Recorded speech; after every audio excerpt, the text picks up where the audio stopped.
ओम दुर्गे नमः शमत्व को शमत्व की शमत्व की। आज का बहुत ही सुंदर, अद्भुत और अच्छा प्रसंग है।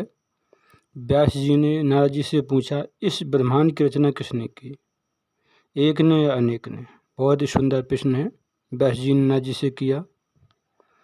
क्योंकि जब पूर्व काल में देवर्षि नारद जी से व्यास जी ने प्रश्न पूछा तो नारद जी अचानक विस्मित होकर नारद जी उठ खड़े हुए और नारद जी बोले, व्यास जी आप सुने।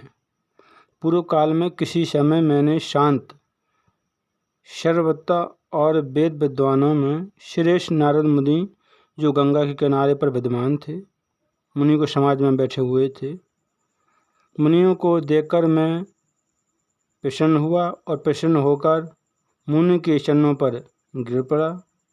फिर मैंने आसन देकर अपने पास बैठाया। व्यास जी बोले, इस विस्तीर्ण ब्रह्मांड का प्रधानकर्ता कौन है, उसे आप मुझे समग्र रूप से बताइए। इस ब्रह्मांड की उत्पत्ति किससे हुई और यह ब्रह्मांड नित्य है अथवा अनित्य है। ये ब्रह्मांड किसी एक के द्वारा रचित है अथवा अनेक कर्ताओं द्वारा मिलकर इसका निर्माण किया गया है। किसी कर्ता के बिना कार्य की सत्ता संभव नहीं है। कुछ लोग सदाशिव, महादेव, पिल्ले और देवेश, निर्मल, हर संसार से उद्धार करने वाले, नित्य और सृष्टि संहार करने वाले भगवान शंकर को ही मूल कारण मानकर उन्हें ही इस ब्रह्मांड का रचयिता कहते हैं। कुछ लोग श्री हरि विष्णु को सबका प्रभु, ईश्वर, परमात्मा, सर्वशक्तिमान, संपन्न, भोग और मोक्ष प्रदाता, शांत, सर्वव्यापक, संसार को शरण देने वाले भगवान विष्णु को ही ब्रह्मांड का रचयिता मानते हैं।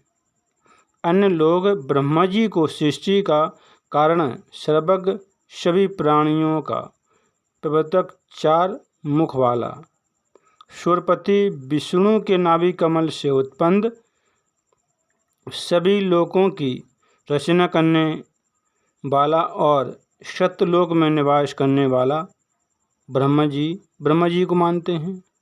कुछ विद्वान सर्वेश्वर भगवान सूर्य को ब्रह्मांड का कर्ता मानते हैं और सावधान होकर साय प्रातः सूर्य की स्तुति करते हैं। यज्ञ में निष्ठा भाव रखने वाले लोग शत्रुकृत इंद्र को यज्ञाधीश, सूर्यपति, यज्ञों का भोग करने वाले, सोमरस पान करने वाले शचीपति इंद्र को सर्वश्रेष्ठ मानकर यज्ञों में इंद्र का स्तुति करते हैं। कुछ लोग वरुण, सोम, अरुण, अग्नि, पवन, यमराज, धनपति, कुबेर की स्तुति करते हैं और कुछ लोग गजमुख, सर्व काम सिद्धक का स्मरण मात्र से ही सिद्धि प्राप्त करने वाले गणाधीश गणेश की स्तुति करते हैं, गणेश जी को मानते हैं।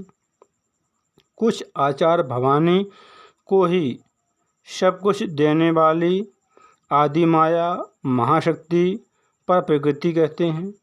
देवी को ब्रह्म स्वरूप, सृजन, पालन, संहार करने वाली, सभी प्राणियों की जननी, सभी जीवों में व्याप्त, सभी लोकों की स्वामिनी, निर्गुणा, सगुणा और कल्याण स्वरूपा मानते हैं। फल की आकांक्षा रखने वाले भवानी का वैष्णवी, शांकरी, ब्रह्माणी, वारुणी, वाराही, नारसिंगी, महालक्ष्मी, विचित्र रूपा वेदमाता एकेश्वरी विद्या स्वरूपा संसार रूपी वृक्ष की स्थिरता की कारण रूपा सभी कष्टों का नाश करने वाली और स्मरण करते ही सभी कामनाओं को पूर्ण करने वाली मुक्ति चाहने वालों के लिए मोक्षदानी फल की अभिलाषा रखने वाले मनुष्यों के लिए काम प्रदानी और गुणों का विस्तार करने वाली निर्गुणा सगुणा रूप में उनका ध्यान करते हैं आदिशक्ति का। कुछ मनुष्य निरंजन निराकार और गुण रहित रूप रहित और सर्वव्यापक ब्रह्म को जगत का कर्ता मानते हैं। वेदों में उसे अनंत सिर नेत्र हाथ कान मुख और चरण से युक्त तेजोमय विराट पुरुष कहते हैं। कुछ मनीषीगण आकाश को विष्णु के परम पद के रूप में मानते हैं और उन्हें विराट निरंजन शांत स्वरूप कहते हैं। कुछ तत्वज्ञानी पुराणवेत्ता पुरुषोत्तम को सृष्टि का निर्माता मानते हैं। कुछ लोग कहते हैं कि इस अनंत ब्रह्मांड की रचना में केवल एक ईश्वर कदापि समर्थ नहीं हो सकता है। कुछ मनुष्य कहते हैं कि यह जगत अनंत है, ईश्वर रचित कदापि नहीं हो सकता है। संपूर्ण ब्रह्मांड ईश्वर रहित है, इस ब्रह्मांड में ईश्वर नहीं है। जगत सदा से ही ईश्वरीय सत्ता से रहित है। वह प्रकृति ही सर्व संचालका है। कपिल मुनि ऐसा ही कहते हैं। इस संसार सागर के मोह से दूषित जल में गिरे हुए मन वाले मनुष्य बार बार डूबते उतराते मुझ अज्ञानी की अपने ज्ञान रूपी जहाज से रक्षा कीजिए। हे भुवनेश्वरी, हे नारायणी। नारद जी बोले, हे व्यास जी, मैं आपसे इस समय क्या कहूँ। प्राचीन काल में पूर्व काल में यही शंका मेरे भी मन में उत्पन्न हुई थी। तब हे व्यास जी, मैंने ब्रह्मलोक में अपने तेजस्वी पिता ब्रह्मा जी के पास पहुंचकर यही प्रश्न पूछा था, जो उत्तम प्रश्न आपने आज मुझसे पूछा है। नारद जी बोले, हे पिताश्री, इस संपूर्ण ब्रह्मांड की उत्पत्ति कैसे हुई? इसका निर्माण आपने किया है अथवा विष्णु भगवान ने किया है या फिर भगवान शंकर ने इस ब्रह्मांड की रचना की है? हे पिताश्री, मुझसे यही बताइए। नारद जी बोले, हे पिताश्री, मुझसे सही बताइए, सर्वश्रेष्ठ ईश्वर कौन है और किसकी आराधना करनी चाहिए? हे पिताश्री, मेरे संदेह को दूर करें। संदेह से मेरा मन तीर्थों में, देवताओं में और अन्य साधनों में कहीं भी मेरा मन शांत नहीं हो पा रहा है। मुझे शांति नहीं मिल रही कहीं भी। परम तत्व का ज्ञान प्राप्त किए बिना शांति कैसे मिल सकती है? अनेक प्रकार से उलझा हुआ मेरा मन एक जगह स्थिर नहीं हो पा रहा है। मैं किसका स्मरण करूं, किसकी अर्चना करूं, कहाँ जाऊं और किसकी स्तुति करूं? हे पिताश्री, मैं तो उस सर्वेश्वर परमात्मा को जानता भी नहीं हूँ। इस प्रकार नारद जी के पूछने पर ब्रह्मा जी बोले, हे पुत्र, तुमने आज उत्तम प्रश्न किया है। इस विषय में मैं क्या कहूँ? साक्षात भगवान विष्णु भी इस प्रश्नों के उत्तर देना संभव नहीं है। स्वयं भगवान विष्णु को भी इन प्रश्नों के उत्तर देने संभव नहीं है। इस संसार सागर के क्रियाकलापों में आसक्त कोई भी ऐसा नहीं है जो इस तत्व का ज्ञान रखता हो। कोई विरक्त ही इसे जान सकता है।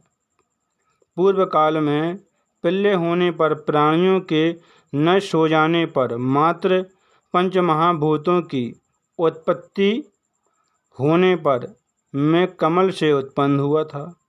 उस समय मैंने सूर्य, चंद्रमा, वृक्ष और पर्वतों को नहीं देखा था। मैं कमल पर बैठा हुआ विचार करने लगा कि इस महासागर के जल में मेरा प्रादुर्भाव किससे हुआ, मेरा आविर्भाव किससे हुआ, मैं किससे उत्पन्न हुआ हूँ। मेरा निर्माण करने वाला, रक्षा करने वाला और संहार करने वाला प्रभु कौन है। कहीं भी भूमि नहीं दिखाई दे रही थी जिसके आधार पर यह जल टिका हुआ था। तो फिर यह कमल उत्पन्न कैसे हुआ था। कमल की उत्पत्ति जल और पृथ्वी के संयोग से ही प्रसिद्ध है। आज मैं इस कमल का मूल आधार पंख अवश्य देखूंगा और फिर उस पंख की आधार स्वरूपा भूमि भी अवश्य मिल जाएगी, इसमें कोई संदेह नहीं है। बहुत ही सुंदर, अद्भुत, रोमांचकारी प्रसंग है। और व्यास जी ने नारद जी से पूछा, हे नारद जी, इस ब्रह्मांड की उत्पत्ति किसने की, आप मुझे बताइए। वही प्रश्न नारद जी ने अपने पिता ब्रह्मा जी से कहा था। तब ब्रह्मा जी नारद जी को बता रहे हैं कि सर्वप्रथम मैं उत्पन्न हुआ था कमल से। मैंने देखा चारों तरफ कुछ नहीं था, चारों तरफ जल ही जल था। बहुत ही सुंदर, अद्भुत, रोमांचकारी कथा है।